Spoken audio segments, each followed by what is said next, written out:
with regard to those, making that single span out front, which is that west beam, but even if we select the best number you can get around here, Southern Pine number 1, and it is available, but even 3 pieces of that won't do it. I don't know if 4 will. So 4 pieces of that will, and you would have some sort of a column cap on those 6x6s. If we can get these 2x14s. The problem with that is we'll be able to get these, but you see it's number 2. And so number 2 and better. And this is specifically calling for number 1. A and B, I'm not sure that building department, their tables, which is largely what they go by rather than these engineering data, their tables don't have 2x14 shown.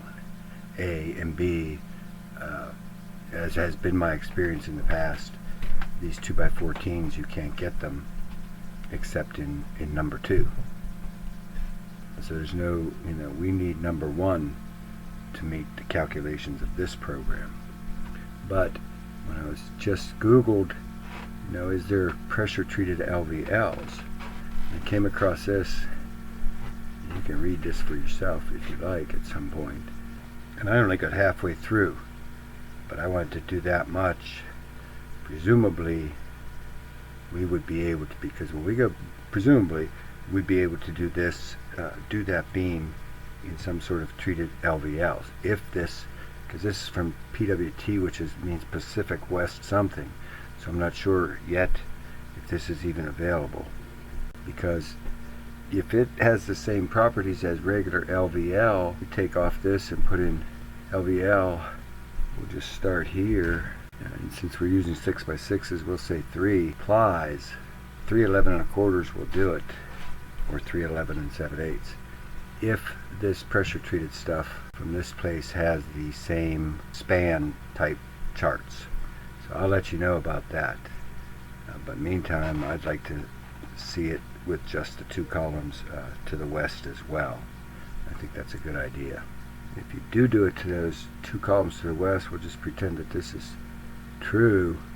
These footings, 3,500 pounds, those footings would only have to be 18 inches square. So those would just move out another couple inches so they could be 18 by 18. And we would get rid of this one entirely and just have these be 6x6s. Those would be 18 by 18s, and then hopefully 3 of these PWT treated members across here. But I will look into that in the probably in the next several hours, and let you know. So I looked this up right away, this pressure treated LVL, and these values are really similar to regular pressure treated or regular LVLs. So I'm pretty sure that those numbers are going to hold. I've registered for their software. I think the big challenge could be where you get this stuff, if it's available locally at all. And these places like this probably ship to places like Breckworth Lumber.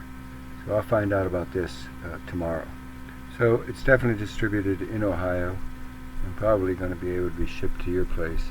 So we'll see if we can find out what the cost of this, how that compares to regular.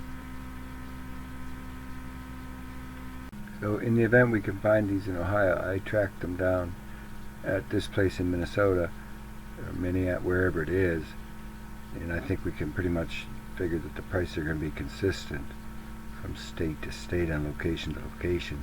But 3 of these that would be required to bridge that would be 1,300 of these pressure treated LVLs, and that is quite an upgrade from regular LVLs, where 3 of those are 442. Same size but not treated. So it looks like to get rid of that center column is probably $1,000 upgrade anyway, but you don't have to dig that center pier, and you don't have to have the connectors aren't that much a big deal in that situation, but you don't have to do that center one, but it would be about 1,000 more. This same thing applies further back. We are able to reduce this, get rid of one of these, and just have one in the middle. So 1, 2, and then a pretty large one here in the middle, and these two end ones, and then these would become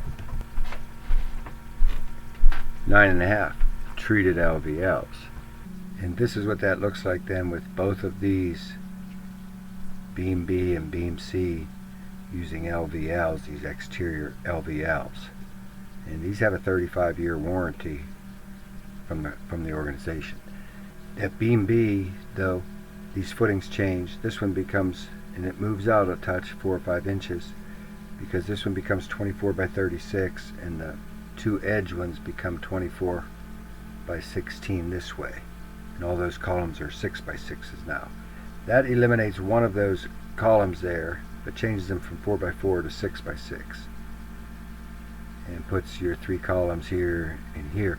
This back here, I would be really tempted to just close this in, because you can attach for no more than that would be. I would just put some little framed walls up here with maybe that siding on it, because nothing's happening along this brick anyway, and maybe use that for a little outdoor cabinet to serve this area or whatever.